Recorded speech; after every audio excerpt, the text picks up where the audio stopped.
as usually, just by minor preamble, I try to explain how we ended up with a guest tonight. And as usual, it's because it's somebody I follow online. Josh, someone who I've actually, I'm saying this as if we know each other somehow, but I've followed him for a long time because I watched him originally when he appeared on Rebel Without a Crew, which was a Robert Rodriguez's reality show that he did. Which was kind of like which was taking his book, the idea of making a feature film for $7,000, with a few extra bells thrown in there. But and he did a reality show, and that was what Josh was a part of. And I'm trying to remember there. It was actually the second time that there was an attempt to do a show like that. I don't remember the name of the other one. That was, I think it was on ABC, that did the same thing of like somebody would make a short, or I don't remember if it was uh, what the ultimate thing was, but it was a filmmaker one. It was an attempt to do an American Idol for filmmakers. They That did that happened. show on Fox called Was it On the Fox? Lot. On the Lot. That's what it was. Spielberg was the one who was doing that one. Yeah, my friend Andrew Hunt was on that show actually. Okay. Um, so and either way, so I've been following for a long time, and I was and they just El Rey, which is Robert Rodriguez's channel, had just posted all the episodes from that show on YouTube, like maybe a month ago or something like that. And so I decided to reach out to Josh and see if he'd be willing to chat with us, and he was gracious enough to do that. So thank you very much for joining us. Yeah, man, it's great. Thanks for having me. So why don't we just get off off the start, and why filmmaking? What was it that got you into it? I understand that you were in animation originally, so why don't you just tell us a little bit about your origin story?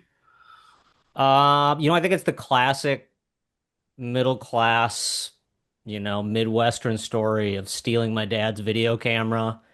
I wasn't supposed to be using his little VHS camera that was his pride and joy at the moment. So I would sneak into the closet upstairs and steal dad's camera and then steal a bottle of ketchup and go make little horror movies with my friends. So that was kind of like where it all started. But I was just, I was a big fan of just watching movies as a kid. My dad showed me RoboCop way too young, and the neighbors would play. The neighbor kids had older. There was like an older brother that was like a lot older, like 13 when we were like 4 and 5. And so I'd sneak over there and we'd watch Nightmare on Elm Street and Friday the 13th and all those movies. So I grew up watching a lot of stuff, but then. It kind of goes back to I've been telling this story a lot recently, but the first time I watched Beetlejuice, that was the moment where I was like 6 years old and I saw Beetlejuice and I was like, you can do that? Like you can do whatever your imagination allows. And that was sort of when I really caught the bug and started drawing a lot, started doing a lot of like just trying to pull the stuff out of my brain that I was seeing as a kid. And Tim Burton was sort of the first one that made me go like, okay, I can do whatever I want. Um, and then once I hit that spot where I had to make a decision of what I wanted to do, I kind of dropped out of filmmaking and started doing animating more and more. South Park was really big when I was a kid and made animation kind of like seem possible. It was like simplified everything, so I would do like a lot of really mediocre South Park ripoffs of kids getting hit by cars, just like my version of that, but the same kind of like oh my God, you killed Kenny sort of animations. And then I went to school. I went to high school. I went to a private high school thinking I was going to be a pastor and dropped out of the seminary like the day I started seminary and was like, "Oh, I want to get into art and be a filmmaker." And to be clear, I'm like really, really atheist now, or at least agnostic, but I'd rather just say atheist so we don't have to have a conversation about it. Um, so then I just, decided to get into art, and animation was the most feasible. It was like, there are jobs in animation. You go and become an animator. To become a director, you have to have like a dad who was a director. Like to me, that just didn't make sense being from the Midwest. There were no directing jobs. And so I started animating and I became a director of animation, and it just kind of led to me making my own movies. And I sent an animation to Robert, and he liked the cartoon. I actually sent an animation to Robert because I'll try to tell this story as quick as I can, but I was working for Kevin Smith at the time, doing animations for his podcast, and worked on his movie Tusk, and I met Michael Parks's assistant through that, a dude named Josh Roush, and he was like, "Hey man, would you want to do an animation together? We could get Michael Parks to do a voice for it." And I was like, "Of course, that'd be amazing." So I made this cartoon with Josh that was Michael Parks's last performance before he passed. And so I sent that to Robert. I just happened to see a Facebook post where Robert was saying he needed animators for this show on the El Rey network. So I sent him that, and he was like, I can't. He's like, I love it. It's great you have Michael's last performance, but this is artsy fartsy BS. I can't use this. But you made this other cartoon called Tim the Terrible that I really like. Can I buy that from you? And so they flew me out to LA to go to El Rey Network and put my cartoon on their network. And while I was there, the director or the producer of that show asked me if I'd be interested in trying out for Rebel Without a Crew. And this was in the early stages of it. He was like, "Do you have a script that you could do for $7,000?" I was like, "Of course I do." I did not. I lied. I totally did not have a script. But I ran home and wrote a script in 2 weeks with my buddy Daniel, and then that's what got me on the show eventually. So there's a leap there between filmmaking and animation. So what made you feel like you could do filmmaking, or had you been doing stuff with like actual human beings and cameras and stuff before then, or were you predominantly just doing animation? No, I've always loved to work with the camera as well. So I would just do short films for fun on the side, and I had done Um, uh, I did a short film called Stalking, which is available if you go to my YouTube. A lot of my old short films are available on there, and new ones too, for that matter. I post like everything on there. But I did a short film called Stalking that I made. My wife and kids left for to go to my mother-in-law's for the weekend over Christmas, and so I was home alone, and I was just messing with my camera and made this short film about a killer Christmas stalking, like a stalking that attacks me and eats me. And I did it all by, like, I did it literally by myself, no one else. So all the camera motion was me using fishing line and a tripod on wheels. And I would just like pull the camera towards myself and then run back and check it and see that the autofocus worked. And of course it didn't the first like 4 times. So then I try to figure out why the autofocus wasn't working. And so I just spent a weekend working on this short film. And then my wife and kids came home, and I had them help me with a couple shots to kind of make the stalking come to life and whatever.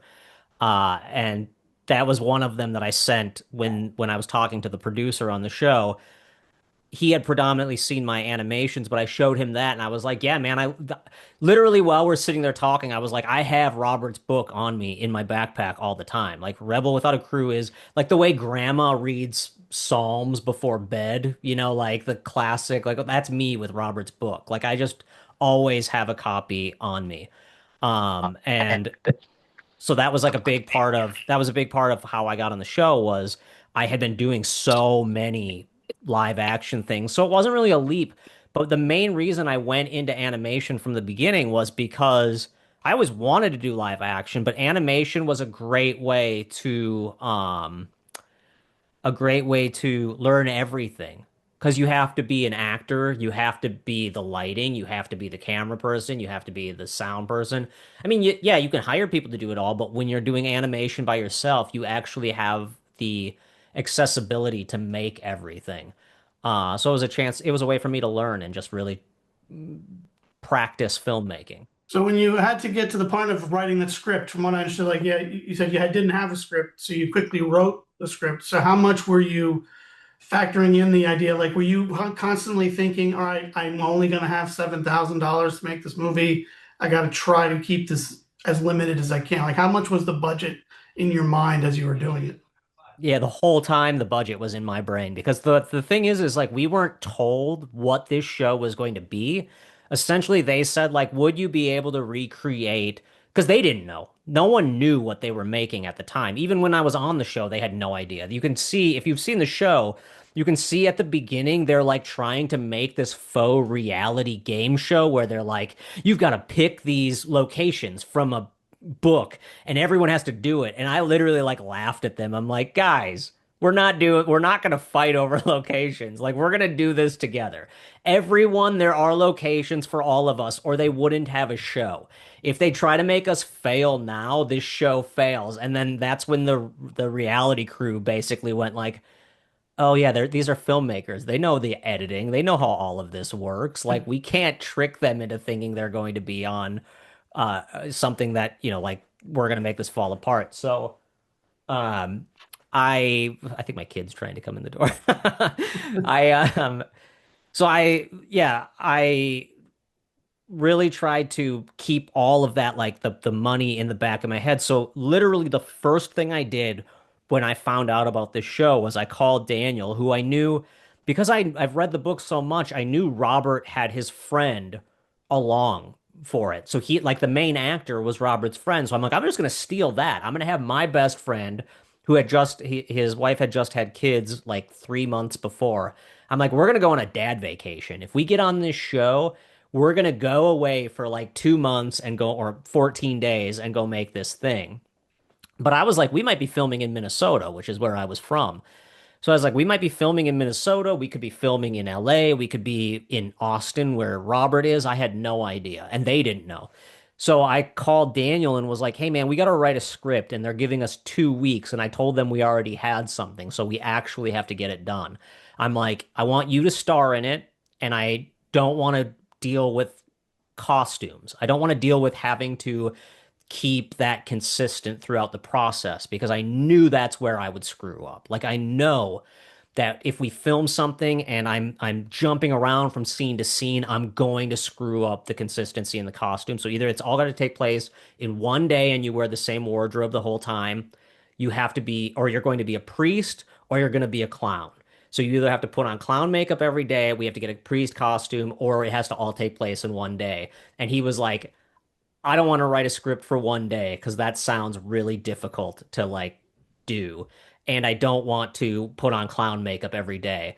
So I'm going to be a priest. And we literally realized that he had his suit from his wedding still. So we just bought a little collar that went into his suit, or like a shirt with the little collar, so then he could be a priest for the movie. And then, of course, he showed up and decided to change his costume anyway throughout the whole movie, which is a pain in the butt. But that was the concept that we ran with. And then I was like, I was basically like that scene in Anchorman where Brock is like looking around the room or whatever. I was like that, where I'm like, I've got this red telephone. There's going to be a telephone monster, and there's this teddy bear. I'm going to put this teddy bear in the movie. So there's like an evil teddy bear in the movie. That was my wife's teddy bear from when she was a kid that I realized, or a baby. And it wasn't until I wrote the script and had this pink teddy bear in the script that my wife and mother-in-law were like, I she got that the day that my wife was born, and it was because she always wanted a pink teddy bear when she was a child, so she bought one for her child. And then I was like, well, crap, I can't make this teddy bear demonic. And I looked everywhere for a pink teddy bear. That's not a thing.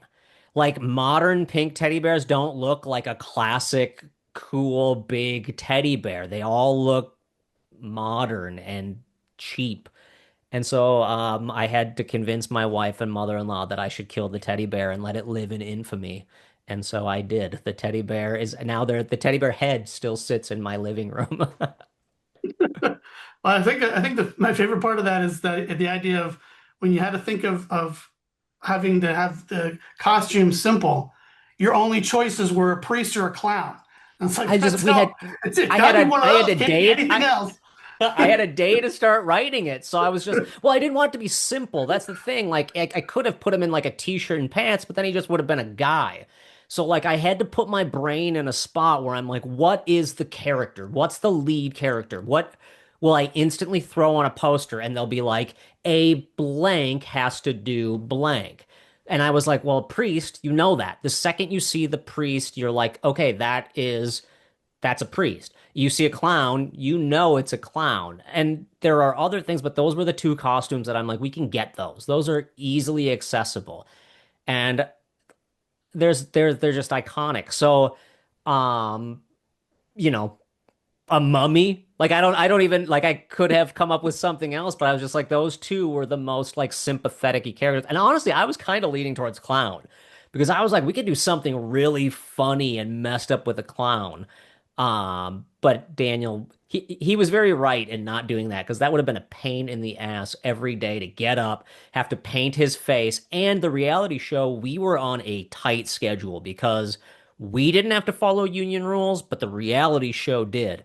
So I was stuck to doing like I had to do an hour of what's called OTFs on the flies. That's where you turn to the camera and you're like, this is going to be a crazy day. I can't believe all the stuff we have to do. I've got to do this, this, and this. So I had to do my crew or my cast had to do an hour of setup and that every day.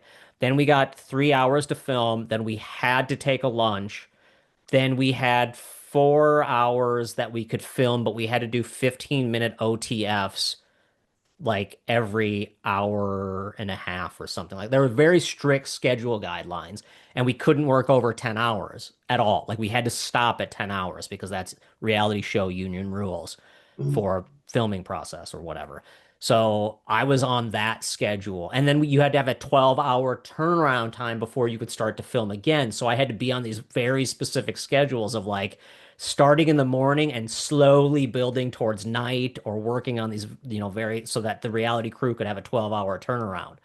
Um, Something that no one, Robert didn't have to deal with that when he was working on reality Right. show. He didn't have to do, there was all, or on his movie. I had to deal with all this reality show stuff that no one talks about the pain. I had to wear shoes.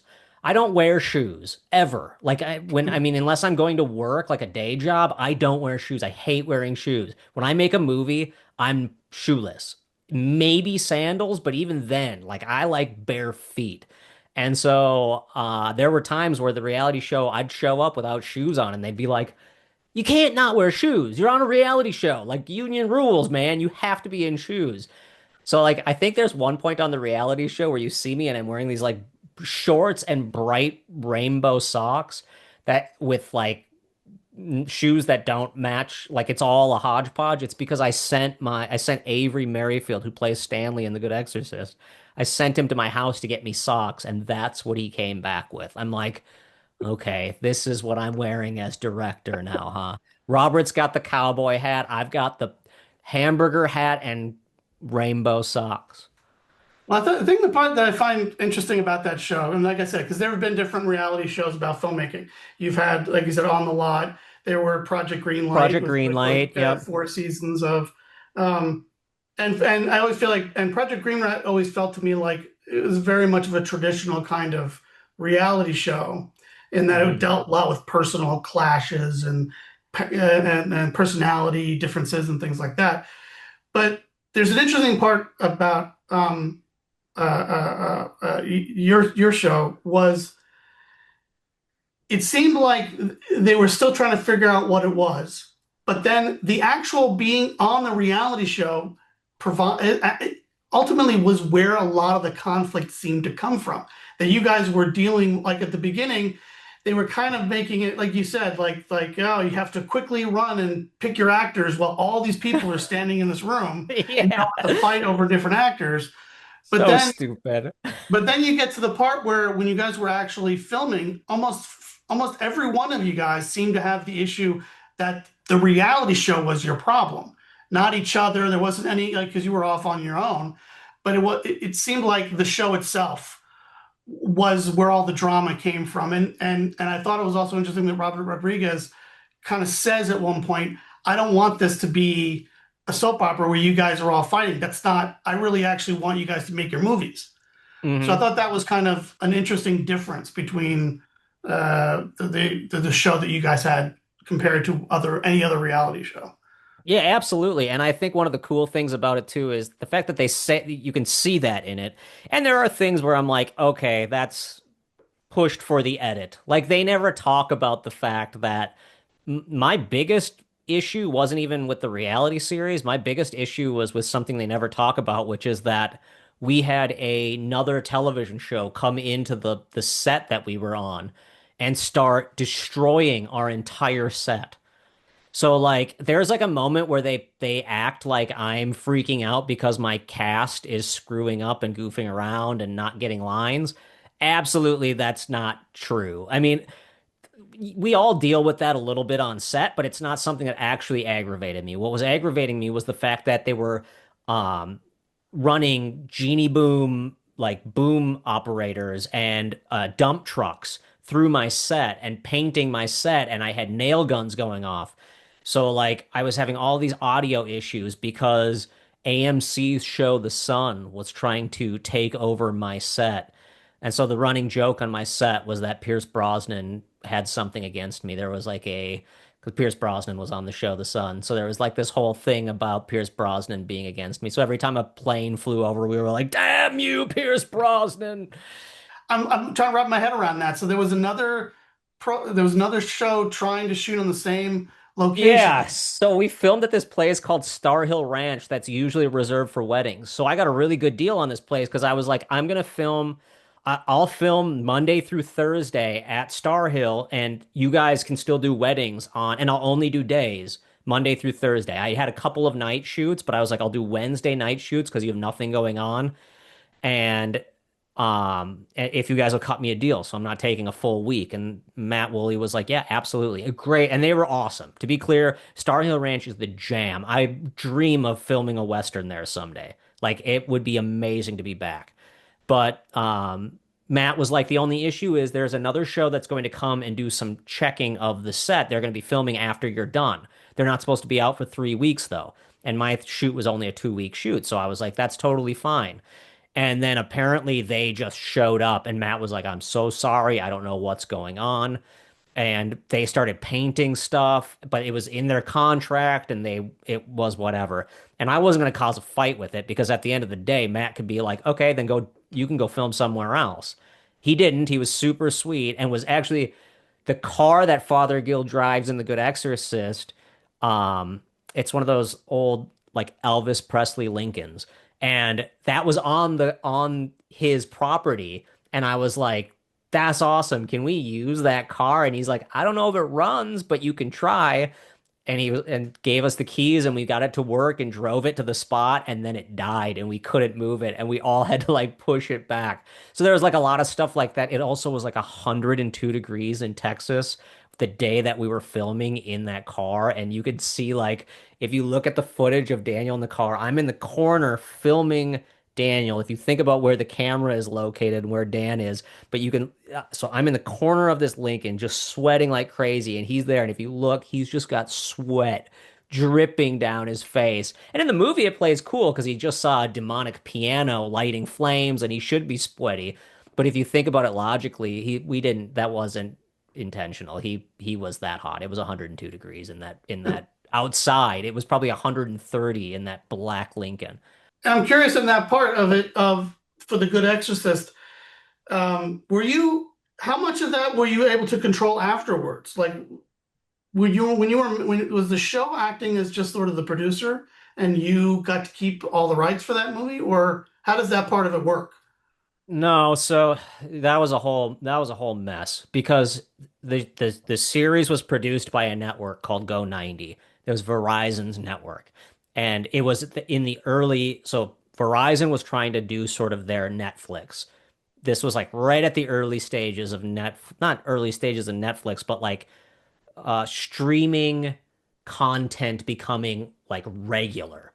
Like coming out consistently with new TV shows. Netflix was making their own original programming versus, Netflix just buying movies and stuff and putting it out.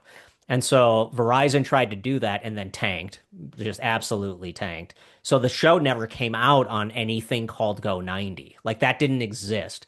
So then Robert got the rights back to the show, I think, and put it on El Rey exclusively, but then El Rey kind of went under and they own the rights to my movie. So I just sent like weekly emails being like, "What are you guys doing with my movie?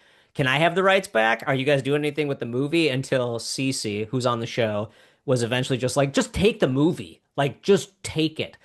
All we need is the rights to have the movie for El Rey Network."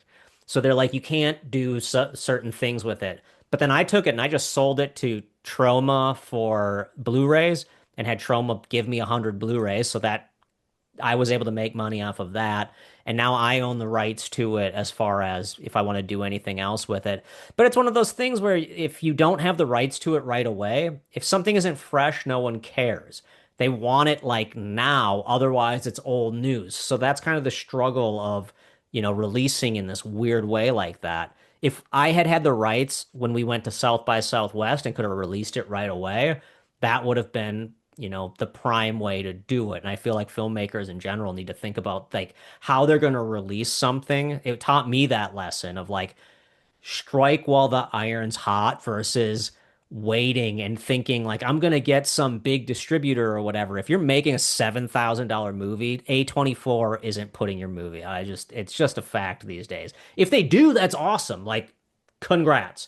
You are one in 100,000, and I'm being like very literal in that. So like your odds are very, very low. In fact, A24 has never done that. They never bought a $7,000 movie that's already been released at different things or someone else has the rights to. So you're just like, if you got to look at what you have and think about it that way. But at the end of the day, the rights came back to me and I've just continued to use it to try to like get it out there, I guess. And I mean, the fact is I thought Robert Rodriguez was going to be producer on it. Like, as you would assume, if you got on the reality show, Robert was putting your movie out. And I was told that, and then that didn't happen. So that became like a kind of a weird legal, it never became like a legal battle, but it was just a weird, like, so what were we doing? Like, we didn't know what was happening. And the reality show was also figuring stuff out as it went. And it's kind of the struggle of it. But the other reality of it was, I got to go make a movie that I got paid for, and I got the rights to it and got to learn from Robert instead of, paying for film school. I got to go to that film school, and Daniel and I hung out for a month in Austin having fun and shooting a movie. So I have nothing to complain about. You then eventually went on and made a second film. So, what did you take from that experience, and how did that help shape your experience when you went to do Greywood's plot? Yeah, so everything since then has been, sort of informed by the process of making something in that way. Because it is such a unique path that I took going on a reality show with Robert Rodriguez, working on animation with Kevin Smith and whatever. So when I went to do Greywood's plot, we actually had started Greywood's plot before we did The Good Exorcist. So I went out and filmed a bunch of stuff for my 31st birthday because like I hit this point where I had done all of this. I had a career in animation and directing and editing, and I had kids, I had a mortgage, I had done all of this stuff, and then I turned 30 and was like, the only thing I ever actually had on my bucket list was to make a feature film. Like legitimately, that's all I ever wanted to do was make a feature film. It sounds easier than it is. Like you just try to practice, you do things, and a movie never gets made if you don't just go do it. So on my 31st birthday, so when I turned 30, I was like, okay, I'm gonna go make a movie this year. That's what I'm doing. And throughout the year, I came up with this concept that I had written years before, or I took this concept I had written years before, and then me and some buddies went out in the woods and filmed this. We tried to do like a mumblecore thing, like the Duplass brothers, the what was it called, the Puffy Chair and Baghead, and all of those movies were very popular. Creep, that kind of stuff. And so I was like, let's try to do something like that. It is so hard. Like, no, everyone wants to act like the going out and just making a movie is easy. It is absolutely not. That improv style is so difficult, and we just couldn't pull it off. So I had all this footage, but I didn't have a movie, and I kind of like gave up on that and started on some other things, and then the thing happened with Robert. But on the last day of filming The Good Exorcist, I turned to Daniel and I was like, "Hey man, you know what we got to do when we go home?" And he's like, "Yeah, I know. We got to finish Greywood's plot." So then we went and finished it and figured it out. And I literally took everything I had learned working with Robert, and honestly, a lot of what I didn't like. You know what I mean? Like a lot of the things that I did that I was like, man, I wish I could have done this, but the reality show didn't let me.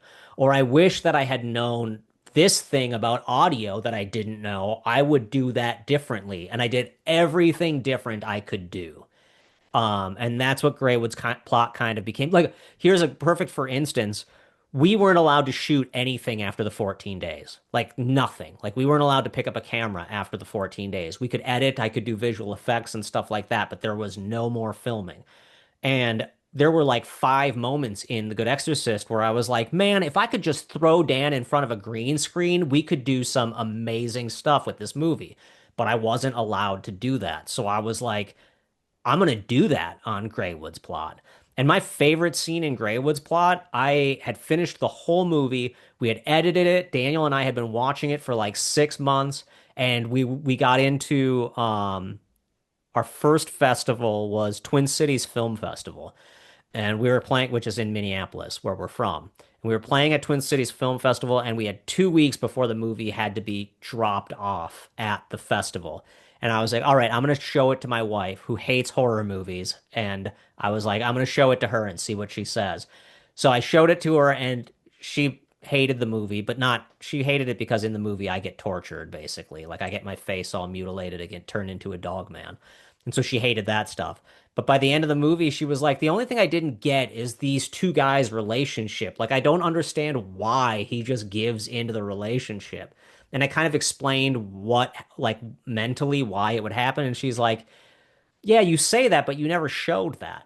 Like, we never see this bond between them. I'm like, well, they could have, like, sat down and had dinner or something. And she's like, yeah, but you never showed it. And then I was like, ah, crap, we should film a dinner scene. And like those are my favorite scenes in horror movies. I love the Texas Chainsaw 2 dinner sequence. Like that's one of my favorite scenes in a movie ever. And I was like, all right, let's do it. So 2 weeks before the movie was due, Daniel Strauss and I found this dirty basement at a place at a furniture store Daniel was working at, and we snuck in and put on the dog mask. I did the whole like stitch the bandages and stuff, and we filmed this whole sequence where Dom is tapping on the table. I went to the gas station across the street and bought salsa, like red salsa. I mean, the movie's black and white, but just like regular salsa. And that's what I'm like drinking through a straw in the movie because I forgot to bring food for the dinner. So I literally just made it like the nastiest thing I could. Um, and so that scene made it into the movie. I've edited it, I cut it, I used music from throughout the whole movie. So I kind of used like score that tells the whole story of the movie in that one sequence, and it's my favorite scene of the whole movie. And it all came together because of Rebel and being like, they didn't let me film stuff last or do pickups or reshoots. I'm gonna do that through this whole movie. This whole movie was a reshoot movie. I mean, how do you balance that between the Hollywood way of making films? I mean, did you find that that was the best way for you creatively to be able to actually go through your projects? Or would Yes, you be happy to have like a 20-man crew with somebody else handling the camera and not having to do a lot of things on your own? I would love to do it, but it would be a very different process because I've done bigger things like that, and I've worked on big movies, never as I haven't directed anything like that, but I've done like a lot of camera operator stuff, and I've done a lot of behind the scenes stuff on like $2 to $5 million movies, and I just do because I learn from them. Like I love working on those projects and doing like a 2 week gig on something where I'm just literally watching like fly on the wall being like I wouldn't do it like that. I would do that's awesome. I'm stealing that. And so I haven't, I mean, it hasn't been an opportunity for me, if I'm being like completely honest. I haven't got like the $5 million project. I've got 5 scripts out there right now with producers who are trying to get those budgets done. And it takes time and just doesn't happen. Um, and so for me, I've realized like I've kept making movies. I have 3 more features that are in the process of coming out right now. And one of them is screening. We're doing our test screening July 23rd for like cast, crew, friends, family test screening here in Atlanta. And then we have 3 festivals that I can't talk about yet lined up, which is also the terrible part of the process. I hate when you get into these festivals and you can't talk about them. But So the movie's coming. It's called Get That Dick, which is a name that you can only do because it's independent. Like again, I have thought of like five other names for this movie, but no one would ever let me make a movie called Get That Dick starring my 13-year-old son except for me. Like I'm the only one who's allowing myself this opportunity. So that's like that's one of those things I've taken away where I'm like, yeah, I could go, or if I got the opportunity to go do those, it would be fine. I understand the process.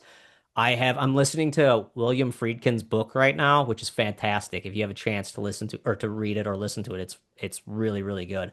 Um, but listening to him talk about the process on the movies he worked on, it's all logical. It all makes sense how you would schedule things out. You just have other people doing it, essentially. I would be able to take the hat off of being like, I got to work out all the schedule. I already had, I have a script called Abscess. It's actually called Little Miss Abscess right now while it's being sent out. And it's about a woman who has an abscess tooth on Christmas Eve, and so she can't go to a dentist. So she goes to her drug dealer to try to get some incredibly strong pain medicine or something to ease the pain, and then gets thrown into the middle of like a total shit show. And so that script is out there, and I've had people budget it, schedule it, do all that pre-production process to try to get the funding.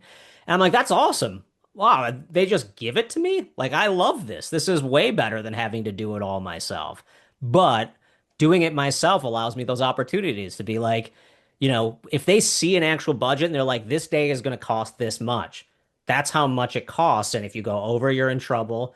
And if you go under, you probably did something wrong. So you're like trying to find this balance versus my movies like Get That Dick, where I can just go like, the budget for today is what I can do with today. Like we have this location. I wrote it for this location.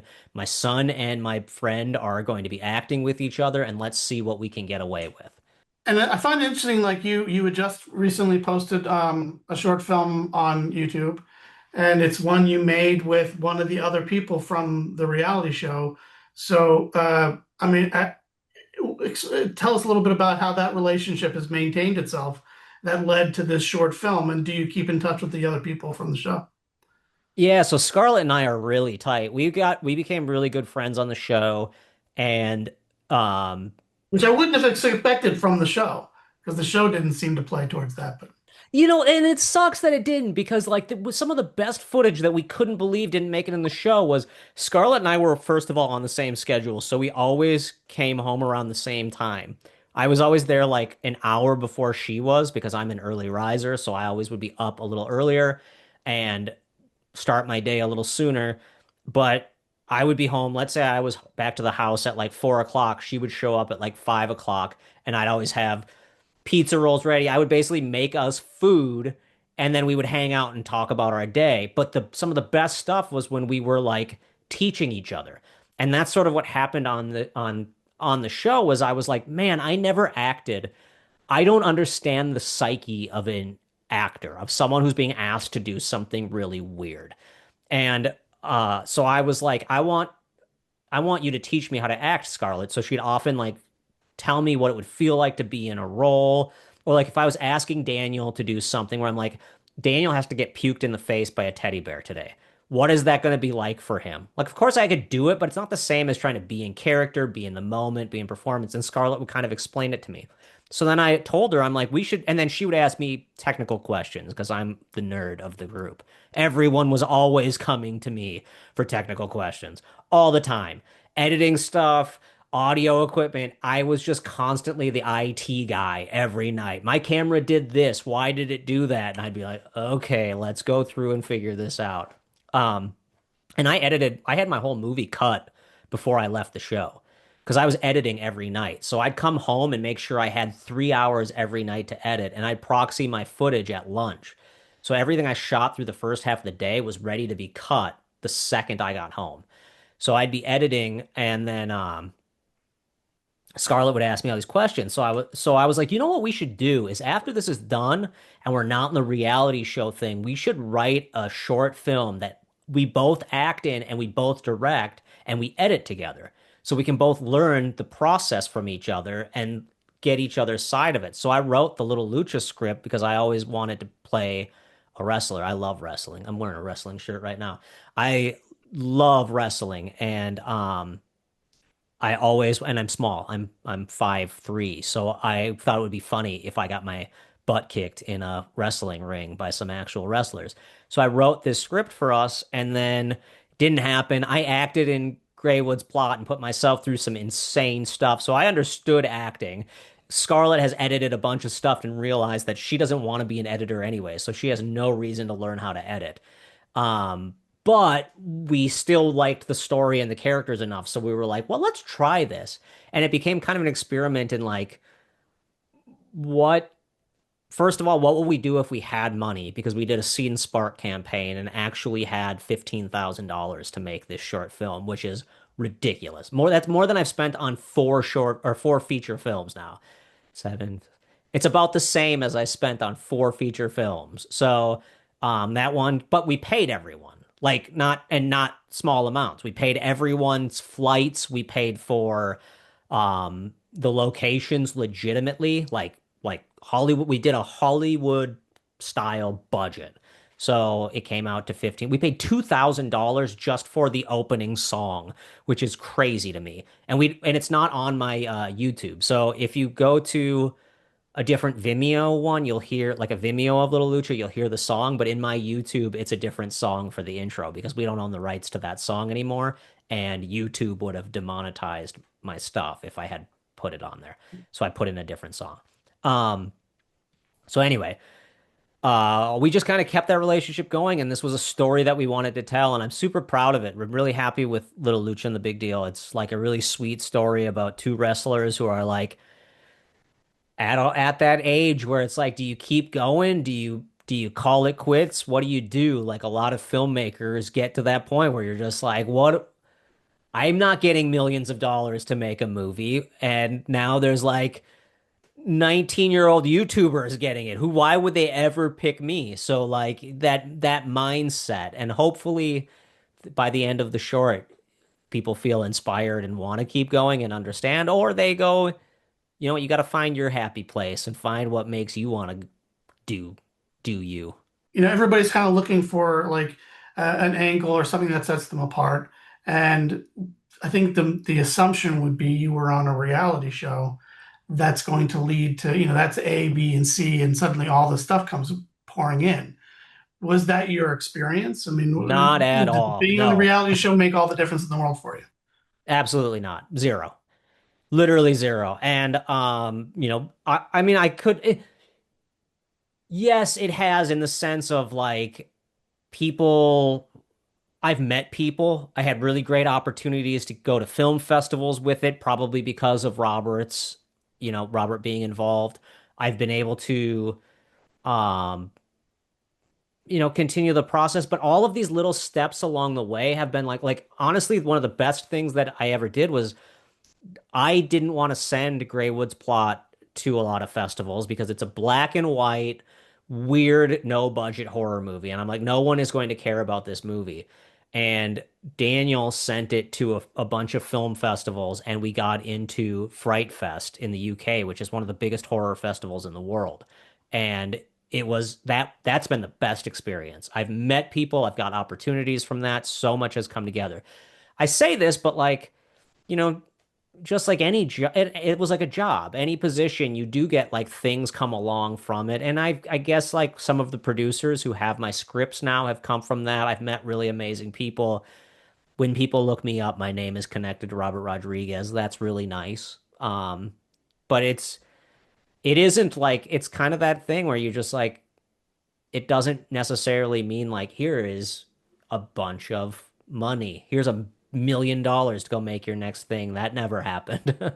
What's your experience in terms of kind of getting more attention for your work in terms of the way the film business is working now? What do you find is have things changed much in the past couple of years that you've been doing it, where you find there's new opportunity, or is it more challenging in order to kind of get your work out there? Man, it's funny. I was just having this conversation with Daniel today.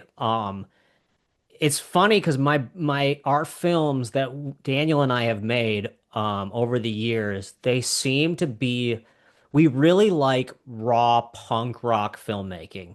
And that's its very own unique thing. Um, and right now there's really this like push to perfect, to keep things clean. Showing the seams is like a very negative thing. And my brain works the opposite. I'm like, reality is weird. I want to be in the movies. I like the scenes. I like those things where like I like knowing that in the French Connection at the beginning when the dude gets shot in the face, he just blew blood at his face. Like and you could tell when you watch it, you're like, yeah, that is not a shot to the face at all. I that seamless style of filmmaking is really tough for me. I think it's really hard to prove myself as a filmmaker because I like that sort of punk rock style. But the the idea of finding people are finding their whatever the word is, their niche or whatever, that they're like finding this very specific spot and making movies that are incredibly specific to what they're trying to say, like the genre that they fall in. There isn't like a lot of crossover. You go to the 70s and you watch like uh the most popular. I mean, I'm reading that Friedkin book and The Exorcist. Yeah, it's a horror movie, but Friedkin didn't intend it to be a horror movie. He intended it to be like a movie about faith and religion and this like weird thing that was happening in the Catholic Church. He never actually intended it to be like the scariest movie ever made. And that's fascinating to me because like now if you did that movie, they'd be like, you didn't do the thing you intended to do because it wouldn't be the same movie. They would try to push it in the direction that it was intended versus letting a movie breathe and live and become its own thing. So that is really challenging for me personally. Because when I make a movie, I don't do that. I'm just like, what do we do? Like, let's find it now and find it in the edit and let it just be its own thing. I'm not thinking about the audience as much. And I think people right now are thinking incredibly about the audience. Like, we're watching these YouTube guys blow up everywhere. Like YouTube, people who started on YouTube are everyone who's making movies that are successful right now because they understand the audience. They know who's going to see their movie because it's not just built in from YouTube, but they've learned how audiences think. YouTube trains you to think that way. Which is great. It's not a bad thing. It's just bad for me because I don't think that way. That's really challenging and takes a lot of work to do, years of sitting on there. So like my YouTube videos don't get a ton of views, and that's okay. And I would love to see it grow, but it's also one of those things where you're like, you got to put in the work now. Like more than ever, you have to put in the work. Don wanted to follow up about your choice to be a pastor in the past and how much that's influenced the stories that you've come up with. Anything you watch from me has a lot to do, if you really boil it down, with this concept of faith and like what you believe in. Like figuring out what your calling is incredibly important in my movies.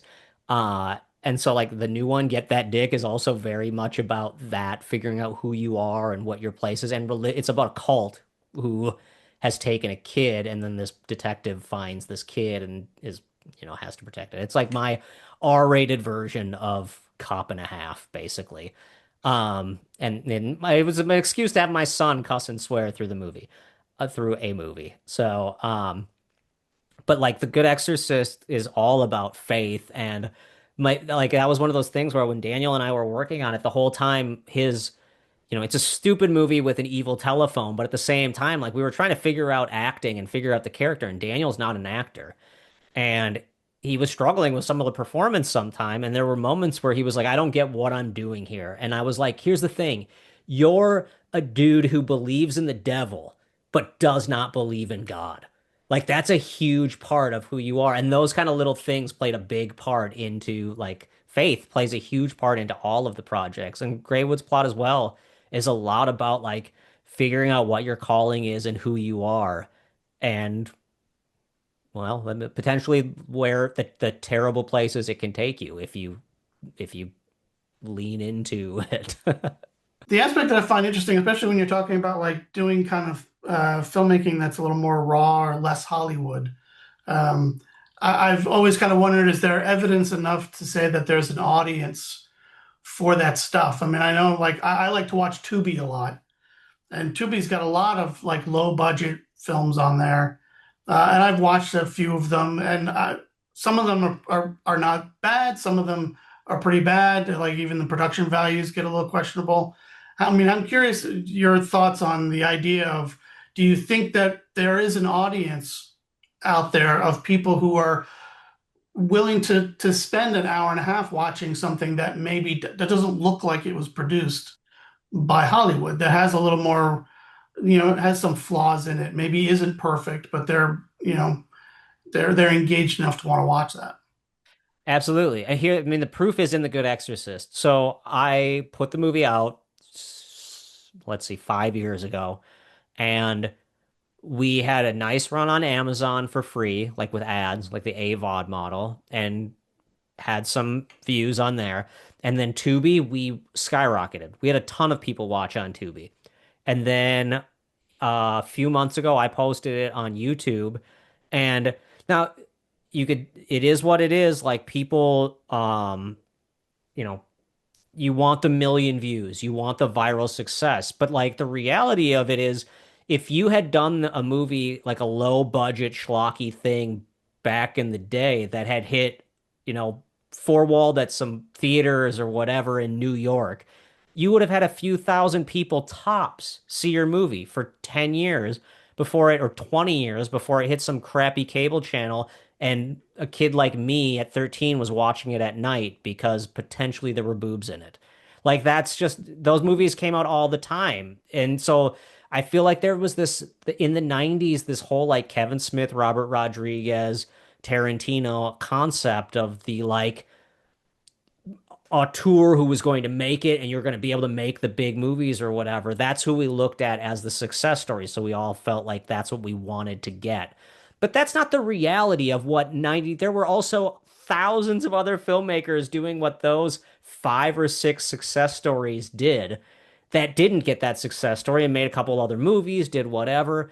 And you have to like, and they probably gave up, but logically, if you look at what you have and where you can go, if you figure out where your audience can be in the moment, it actually feels really good. So The Good Exorcist went out a couple months ago, and I'm at like 10,000 views on my YouTube channel, which isn't like an amazing, I don't get a ton of views on my YouTube channel to begin with, but 10,000 people watching my movie is fantastic. Even if five of them watch it, it's better than the five that didn't watch it before. So it's kind of about like knowing what you've made, where you're putting it, and what your end goal is. If your end goal is to make a big Hollywood movie, like if you want to be the next Ari Aster, you got to follow like that film school, make your weird something strange about the Johnsons, whatever, like do your weird thing and then go on that path. That's fine. But if you're making punk rock weird stuff in your garage, you're a garage band and you're just pulling in the neighbor kids who are going to come watch until you put in your 10 years and get it. You know what I mean? So like that's very much the way that like I don't know. I feel like we all have pushed this concept of being the auteur, making it big, the Robert Rodriguez way. That's wonderful. I hope that happens for anyone listening to this, any people. That would be awesome. It didn't happen for me, but also when you put it in a place of thinking about it like the punk rock concept, it makes it kind of fun and cool. I mean, I think everybody has that notion of it's the lottery ticket mentality that, you're going to write that script and it's going to sell for $1 million, or you're going to make that film and it's going to get picked up at Sundance. All of that was like very rare things there, even though it felt like it felt like an actual destination Yeah. then, because people made a big deal out of it. But it's like those were just very rare instances that weren't supposed to set the standard. They were just rare occurrences that could It's also happen funny to too to me. anybody. It's funny too to me, the people who bring up like Robert's story and act like it was an overnight success moment. Robert started when he was like 7 making movies. And he was doing a ton of stuff, showing them to his friends and family, like making it like this huge thing. When he finally went to make El Mariachi, he had been doing it for like 15 years or 10 years. And if you read that book and you go, man, you all you gotta do is make the movie. It's so easy. You didn't read that book. I read that book and I'm like, there's the scene in the book where Robert is like he's editing and he's sneaking into the editing bay, but the door is locked or whatever, and he has to hold his pee in for like 12 hours straight. I'm like, I'd be dead. That sounds miserable. So there are things where I'm just like, it's one tiny story in this whole book that people go like, he was an overnight success. Like, absolutely not. Robert showed his short films to more people than any of the, like, most of the filmmakers I know have shown their feature film. So it's just, he did the thing that the YouTube guys who are now making the movies, Obsession, Backrooms, all of these movies that are in the theater right now they're all YouTubers who, when everyone was saying, don't put your short film on YouTube, they went and put their short films on YouTube and showed it to everyone. And now they're making movies, 5, 6, 7 years later. So don't just, it's showing it, learning, trying things, and not being afraid to follow the path where it goes because it's not going to take you down Robert Rodriguez's path. It's not going to take you down Kevin Smith's path. It's not going to take you down my path. It's not going to take you down any other path. You have to go on your journey, and hopefully you take that journey that leads you towards success and what you're looking for. It'd be nice if what will happen to some of these other people was actually replicable, because it isn't.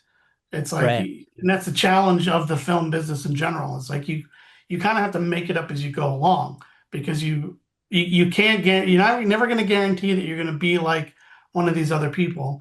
And there's never really been a straight line of a career path when it comes to making stuff in Hollywood or filmmaking in general, or any of that kind My of stuff.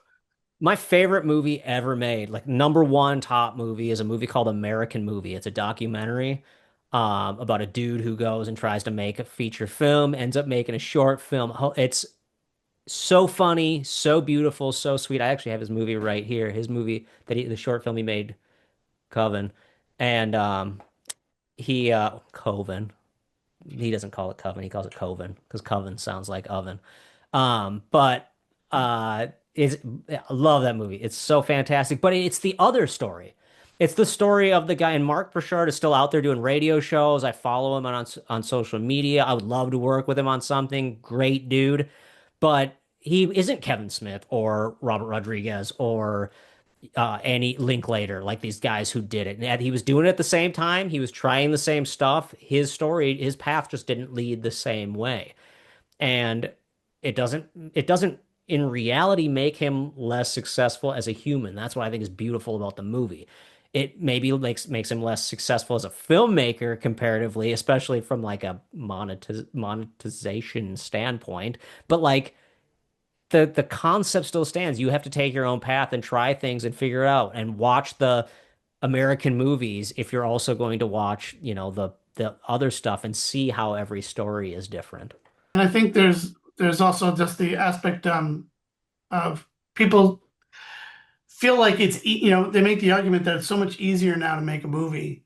And I think there's truth to that. Yes, technologically, it's much simpler now to make a movie, but I don't think making a good movie has gotten any easier. Absolutely not. And There's a difference between that. yeah, I actually think I think it's far more difficult now from a technical standpoint to make something that people deem professional because of the fact that like professional style is so hard to pull off now because lighting is so much more specific. Cameras are so much more specific. There's so much more that goes into making something that looks a very specific way that people are used to. And people consume so much more that they have a comfort zone in their brain thought of. If you threw something like Easy Rider, something that was the equivalent to the way Easy Rider looked compared to what else was happening in movies at the time visually, it would be like you would never watch that now. You just couldn't do that. But Easy Rider worked because of the fact that like you didn't have to do a bunch of lighting stuff to make it look good because you were running film. All film looked like film. There was no like the technical aspect of all was just like you do it this way, you measure your distance, you have this lighting set up, and you go. And film just looked the way it did, so you could get away with that. Now it's really hard. People are very, very prone to understanding, even if they don't realize it. They know the difference when something isn't backlit. Like you can watch a YouTube, you can watch us right now on this video compared to someone who put a whole bunch of budget into their lighting on a YouTube video, like a talking head thing, and they'd be like, that one's way more professional. They just think about it. They just know, like naturally. So it's Yeah. really difficult now to fight that feeling. With Get That Dick, I'm doing that kind of. I was like, I want to make a movie that is like El Mariachi, real punk. Like we did lighting rigs and did like a more like how Robert did lighting on El Mariachi. But I can tell you when people watch it, they're just they know. Like you mentally are like, this is low budget still, even though it's done in a very professional way from like a 3-point lighting. Everything is done. We use all the same gear. It's just not the same because it's not done with it's not done with an Airy Alexa like or a, crazy Kino Flow lights or whatever. It's just not the same. Yeah, it's funny because I've been watching a lot of 70s films in the past year, more so than I did before. I was never that big into 70s movies, but for whatever reason, I turned 50, so now I watch 70s movies all the time. And the thing that amazes me is how flawed most of them are. That there's constantly mistakes, there's focus that's not right. It's almost consistently across the board. Every movie has at least three or four major flaws in it in any given scene, Oh, it's but nobody cared, incredible.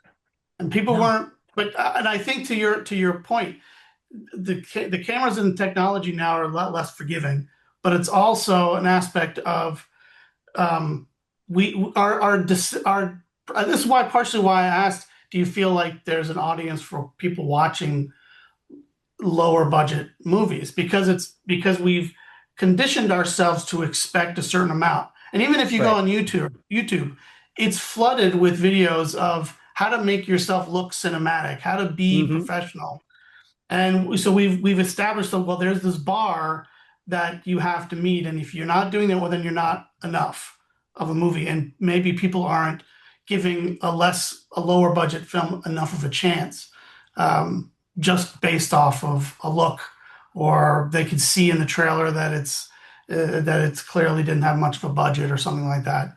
Um, But I do think that there is an audience. I guess what I'm trying to say from the beginning is you just have to set an expectation of what that audience is because there's people out there. There will always be the guys who want to watch stuff that's like trauma style. That stuff is out there. I think filmmakers are afraid to make it because of the fact that it's it's not going to get you a multi-million dollar deal. Like it's if you go into it with the right mindset and you think about who your audience is and where you're going, people will follow. They'll come out and watch. There are weirdos who want to see punk stuff always. And I'm one of them. I watch low budget stuff. I watch Tubi. I watch YouTube stuff. I watch really low. But I run a podcast called Low Budget Rebels where I talk to low budget filmmakers about making these no budget movies. And they're out there. They're just not you got to go find them. You have to put in more work. And I think that's the biggest thing we're up against right now is it's so easy to just go like what's on Netflix and HBO. Like I'll just watch that because it's here. It's easy.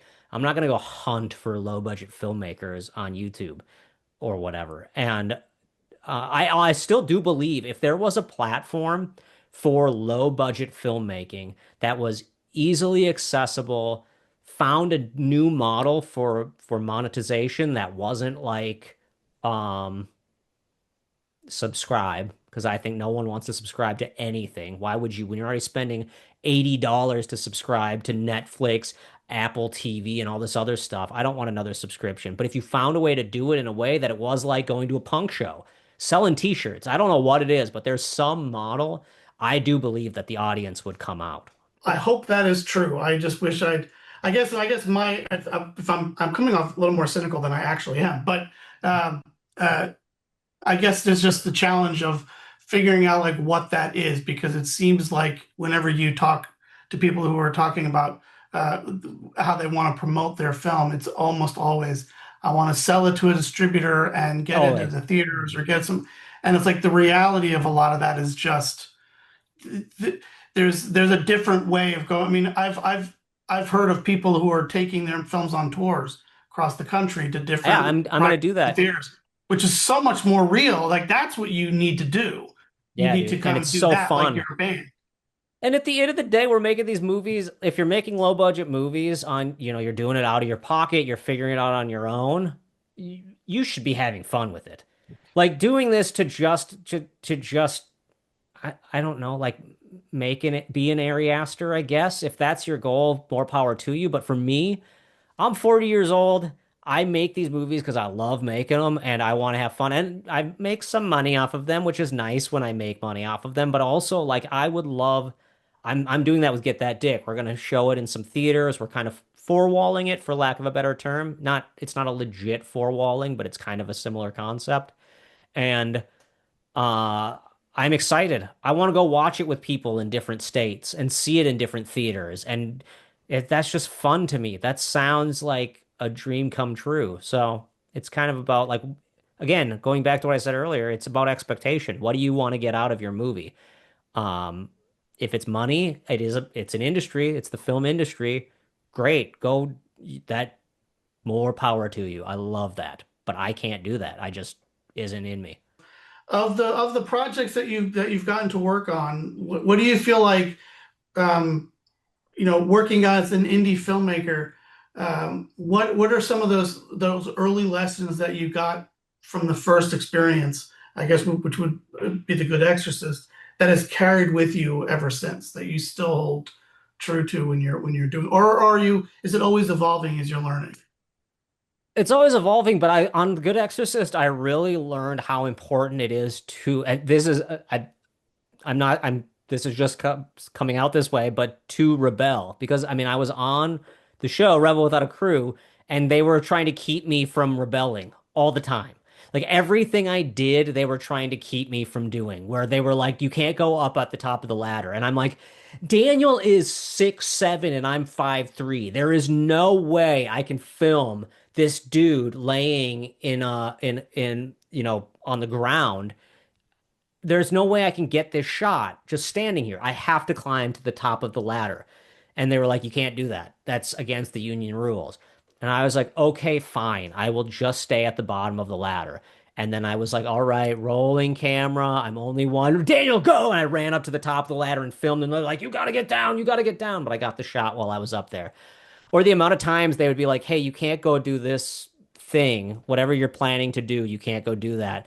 And then I'd be like, Daniel, go do an OTF with them. And Daniel would like crawl under the bed shirtless with teddy bear puke on his face. And he'd be like, Josh has me doing crazy stuff today. And while he was doing that, I would run off and film something that I wasn't supposed to be filming.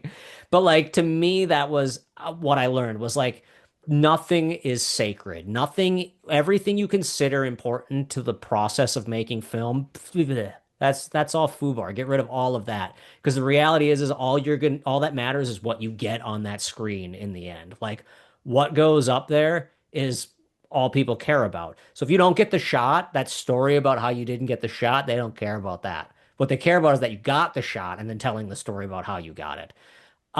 So for me, like I've carried that through. Like I told the story about Greywood's plot, but any of the stuff that I do, I was working when we were working on Get That Dick. I had this idea where I was like, we see the detective drinking. He's an alcoholic through the whole thing. He's drinking constantly, and I'm like, I want to see when he first gets this, he gets money in his bank account that he doesn't know where it came from.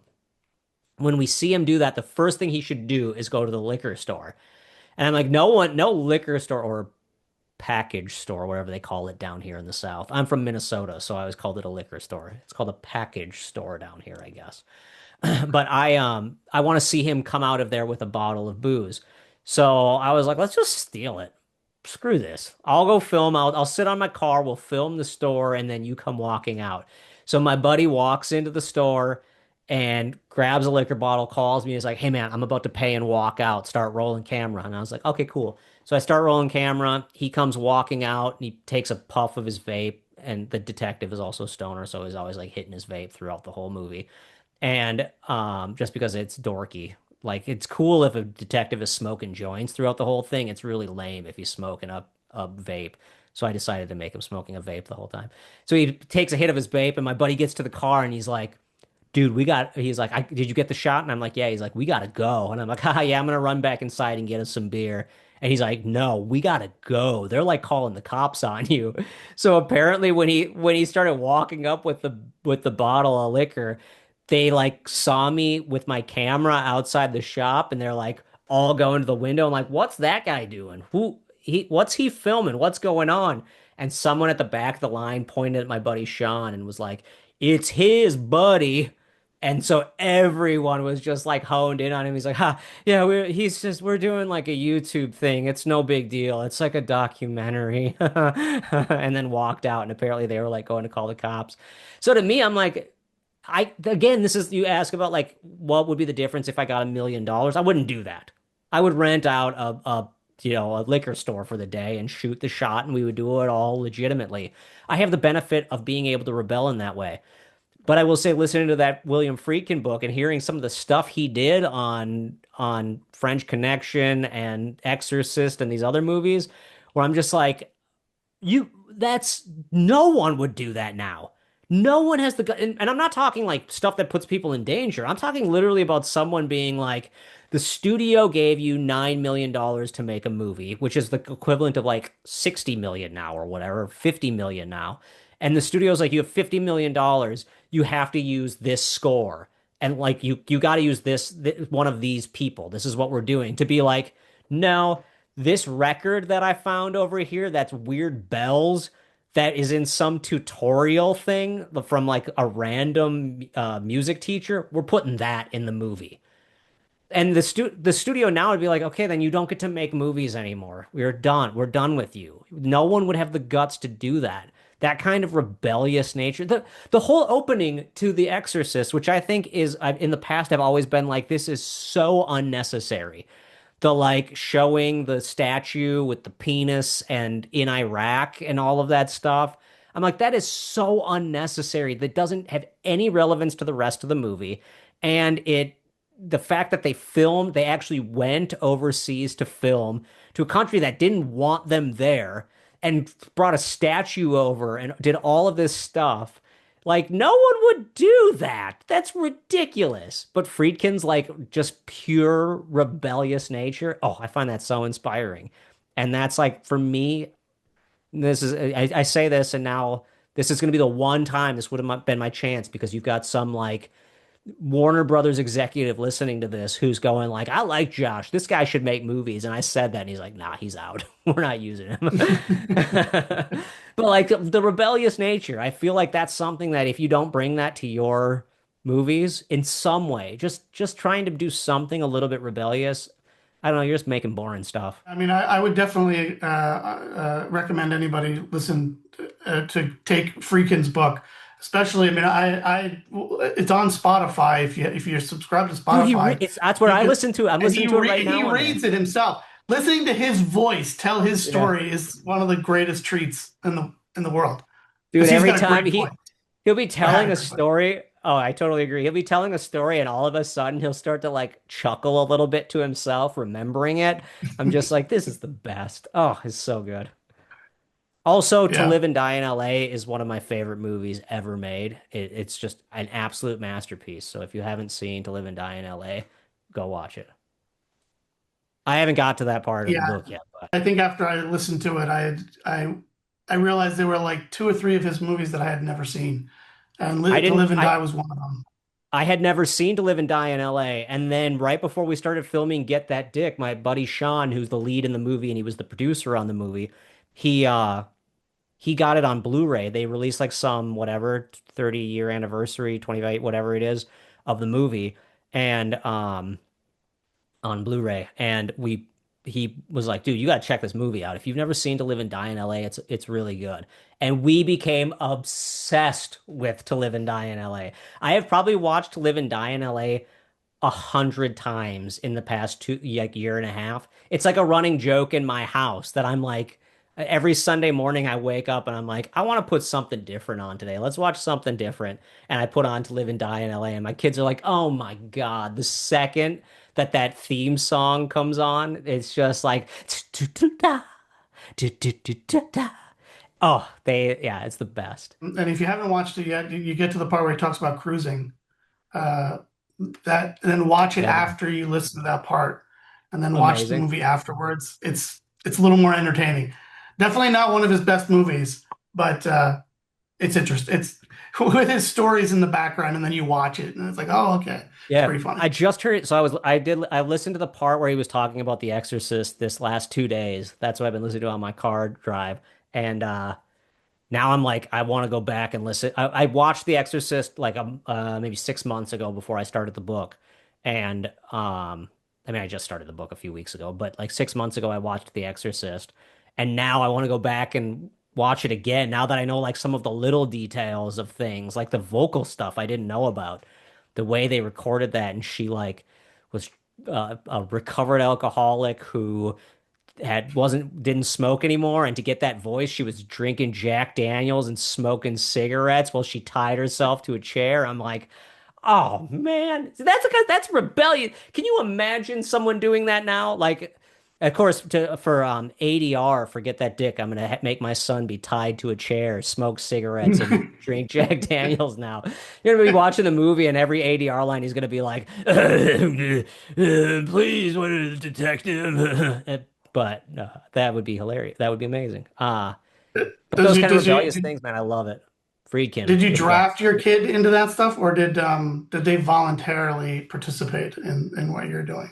My son he participates. He has been in my stuff since he was a little kid, since he was like a baby. And he's in, if you go check out that movie Stalking that I talked about, the short film, he's a little boy in that. That's his first line. He's like 3 or 4 years old, and he has one line. He goes, I don't want to open my presents. And he's just a little tiny, but he sees my dead body on the ground. And he like walks in to open his presents, and my dead body is there. He's like, I don't want to open my presents. But he's been in a bunch of he was in a short film I did called The First of November, and he's got a really good performance and was really good. He delivered, there's a monologue that's animated, like there's animation over it, and he delivered that whole monologue at like 7 years old, and he won Best Actor at a couple festivals for this like or Best Supporting Actor for a couple of or Best Actor, I think, actually. Whatever. But he he wanted to be in the movie and was interested in doing it, and he's gone along with it. In fact, this weekend we filmed. I wrote this short, this alien, like a UFO short, and I wanted to play an alien, so I dressed up like an alien. We filmed it in my backyard.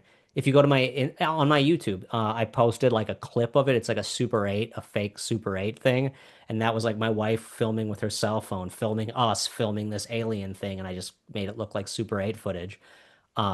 My son filmed me doing that, so he's been along for the ride. He's having fun with it. It's good because I did my daughter and my son were in a bunch of things that I've posted on Facebook and some on YouTube. But my daughter reached a stage where she was like, okay, I'm going to do this last one, and then I want everyone to do this again. Yeah, So I I don't know. promised her just to do it. I was like, I'll never ask you to do another one. This will be the end. And it's actually like an end. There's a story that whatever. Oh, that's Uh, cool. Yeah, that's super fun. Max is, he's 13 now. He has his ups and downs. Some days he wants to do it, some days he doesn't. But, it seems like he always still comes around. He's very creative. He goes to art school and he loves doing that kind of stuff. So it's been fun watching him learn and try stuff. In fact, just today we were talking about, he's like, I don't remember how the conversation came up, but he's like, I'm just not a good director. And I was like, you've never directed. Like you're not, you got to direct. When we were filming the alien thing, you could have directed me. Directing is telling people what you need from them and moving them towards proper performance and moving them into the right shot and figuring out how everything's going to come together. And I could see him listening and being like, "Oh, that is what directing is. Directing isn't just standing because And I have a directing style where a lot of times I just kind of stand and watch, and then I give a bunch of notes and figure it out or whatever, but I'm very like in the moment. And so he probably thinks directing is just being like, good. All right, unless anybody else has any other questions, I think we can let you go. I really do very much appreciate you joining us today. I love it. Um, and it was really grateful. Like I said, we're all a bunch of filmmakers here in the Lehigh Valley portion of Pennsylvania. So we love being able to talk with other people from other areas and other various experiences. Um, and I appreciate you coming. Yeah, thank you guys so much for having me. And I think it's so cool. I looked up, I told you, I looked up what you guys are doing and the stuff, and I think it's so great because there's so many. This is how I felt in Minnesota working with my film friends, and it was just a small community of us, and like literally my friends and family. But I had this kind of connection to all these people, and when I moved to Atlanta, I kind of lost that, and I'm trying to find it again. And so it's cool to see that you guys have this like community of people who's kind of coming together, and it's inspiring to me because I after like when I saw this, I literally started posting to people on like Threads and some other places, going like, anyone in the area interested? And there are people, so I'm going to try to get a group together and do something similar here, where we kind of talk filmmaking. We can put together some short films, try some projects together, and see just creatively bounce ideas off of one another and try things.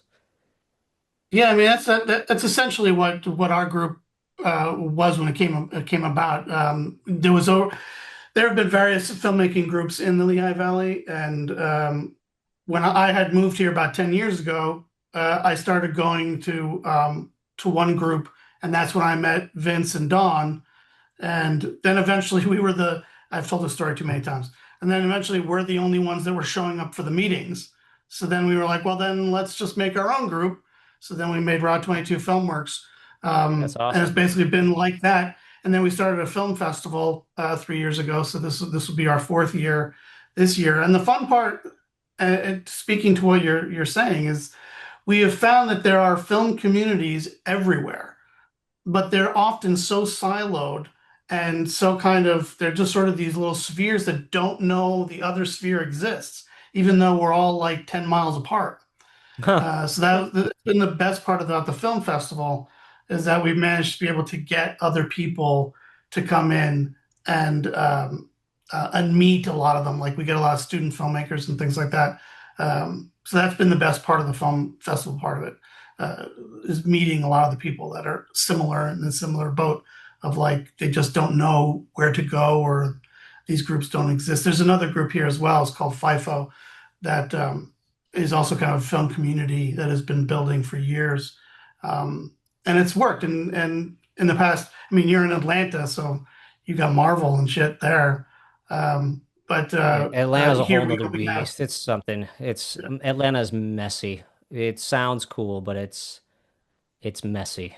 It's just so it's business here, and there's not a lot of mixing business. It's kind of like LA, where everyone's kind of looking out for themselves in some ways, and a lot happening. So that's why I'm kind of an outsider coming in. I'm in Minnesota. I was a normal size fish in the bowl, and here I'm just like, well, I'm not Marvel. I ain't Tyler Perry. I ain't any of these guys. I'm just making movies because it's fun and I like to do stuff. And so I'm slowly meeting some people who are doing similar things, and they're really cool. There's a really cool community here. It's just finding it and pulling people together and figuring out what we want to do and mm. building up of each other. Yeah, we utilized Meetup. Used Meetup.com was a website we used to use, but that became problematic and it was different. And then there's Facebook. So it's all been grassroots. Everything that we've done, we've managed to build has been that way. So it's possible. It's a doable thing. It just takes time to grow. Um, Yeah, for sure.